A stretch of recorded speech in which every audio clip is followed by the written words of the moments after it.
Hey travel creators, welcome back to another episode. If you are somebody who has spent any amount of time on the marketing side of the internet, which I assume maybe you have if you're trying to elevate your creator journey, and look at you, you're right here. You are on the marketing side of the internet. I'm so proud of you. Welcome. We're happy to have you. Try not to get overwhelmed. Oh my god. But what we're talking about today is a hot topic that people say all over the internet and have no idea what they're talking about. And it is the keywords providing value. Okay. So what does that even mean? People say it all the time. I've said it. What am I talking about? What do I mean? We are diving into that today. I like to think of providing value as breaking down into specific sections, okay? We can break that phrase down, and that means you are creating or sharing content that is useful, relevant, and beneficial. It's not just like fluff, and that is why I believe so strongly in evergreen content. Evergreen content means no matter the time of year, you can share that piece. So if you're not sharing evergreen content, you need to shift to start sharing evergreen content, because imagine if you only hopped on trends and then somebody rolls up to your profile and like, damn, you haven't posted in like a month, if not more, which like is not a big deal, by the way, if we work together, because I got you. But let's say that you're out here on your own, doing content on your own, and you haven't posted in a long time, and the last things you've posted are trends. It doesn't make a good impression, because now the people who are rolling up to your feed are just seeing trendy content and not content that teaches them about you. So providing value is more than just trying to promote your brand or your offering or the skills that you have. It is speaking directly to what your audience needs and wants, or is interested in, or has questions about.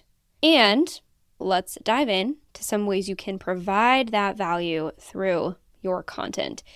You can, of course, educate your audience. You can share everything you know about your specific travel niche. Maybe that's knowledge, skills, insights, anything that will help your audience learn something new or improve their understanding, because you can always put yourself in the shoes of somebody who doesn't know as much as about you in the topic that you're an expert in, and ask the questions of like, what do I wish I knew? Or what do I know now only because I've been doing what I'm doing? Or you can provide value through entertainment. So I'm not saying trendy content can't be entertaining, but sometimes I see trendy content and the caption's just like one sentence, which like, sure, that can go viral sometimes, but is that the goal? Because if we go viral, are we really attracting your target audience to you? Now you've got a flood of new followers and people, but are they really the people you want? I don't know. Most of the time, not really. So if you want to do trendy content, you got to make sure there's other crap on your profile, or that caption is doing its work to offer engaging, amusing content to also teach somebody something. Valuable content can also solve problems. You are a travel creator. Your target audience is probably people who don't know as much as you do, and they probably have so many questions. So what can you help them understand? What questions do you get asked all the time? What issues does your audience face? What are their roadblocks? How can you make their life easier? Those are the kind of questions you can answer in your content.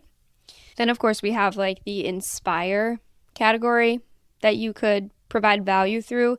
This one always feels not my favorite.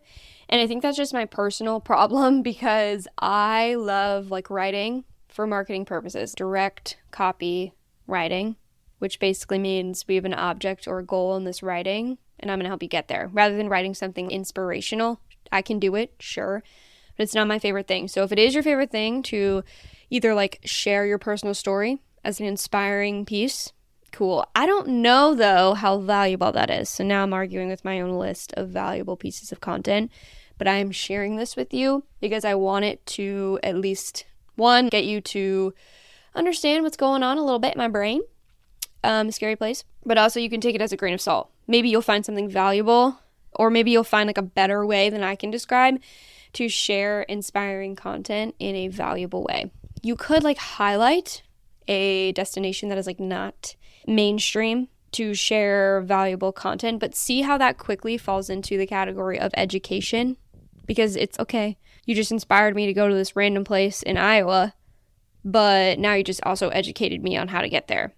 See how I have a little bit of a hard time with inspirational content, but I digress. And I think one of my favorite ways to provide value is through connecting pieces of content or connecting with people on the internet, okay? So you can engage with your audience by asking them questions, responding to your DMs, going out of the way to reply to stories of creators you admire. You can also create pieces of content that encourage your audience to connect with other people in their audience or niche. In essence, providing value is giving somebody information that they would not have known or discovered without your piece of content. And they might have discovered it, but it might have taken them a hell of a lot longer than it took you because you're already an expert.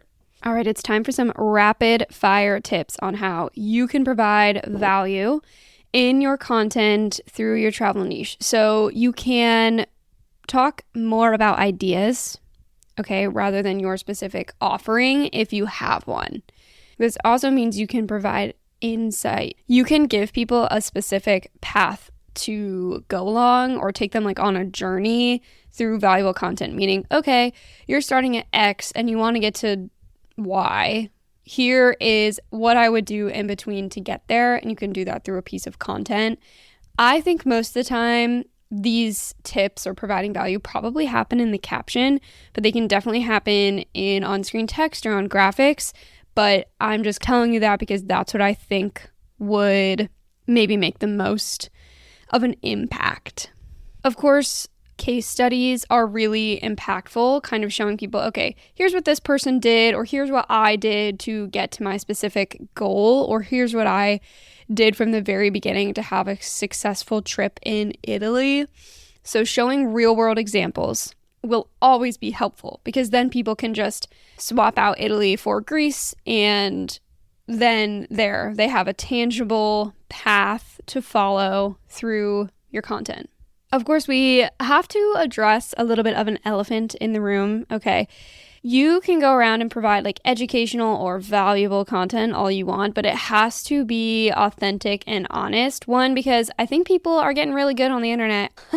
There's a lot of gullible people out there, but I think your target audience are getting really good at being able to decipher if a piece of content is a little wishy-washy or just like you're just telling me this just to tell me this so that you can make something for yourself, or just to get some views. No, I'm so over the clickbait. I'm so over the rage bait. I'm so over it all.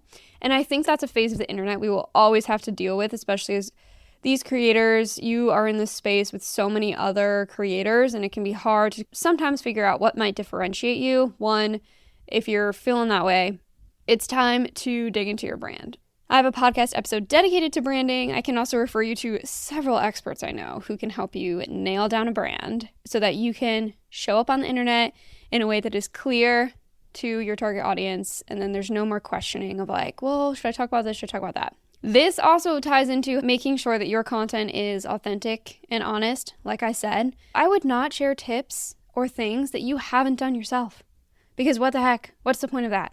Another way you can get value across to your audience is through storytelling, which I think if you're in the travel creator space is some of the easiest content to create because there are so many travel stories out there. And this tip is not necessarily like, okay, one time I went like hiking in like the Alaskan tundra and like I fell into a river. That may be from personal experience, that story. But it doesn't have to be explicitly a story of the time you did this thing. You can just use the tips and experience that you've had and put them into a story. A few years ago, I saw what you were struggling with, person in my target audience, and I developed a service or plan to help you get out of it because I was tired of seeing you struggle with not knowing what to pack or how to navigate transportation in Europe. See what I kind of did there? We can paint a story, and storytelling, we know, will forever work, and it always has, because that is the basis of communication. I mean, stories have been around forever, and they always will be. I hope this little ramble on providing value was helpful to you. If you have questions, or even if you want a thought partner to brainstorm some of this content with you, or even just give it an overview, I am your person. So I'm a content developer for travel creators and travel influencers, and I am happy to help you figure out if the content you're creating makes sense for your goals. You can find me on Instagram at Travel Content Writing, and if you really want to stalk me, you can head to my website, travelcontentwriting.com. But happy creating. Go out there, provide some real value now that you know what that means, and I will see you next week.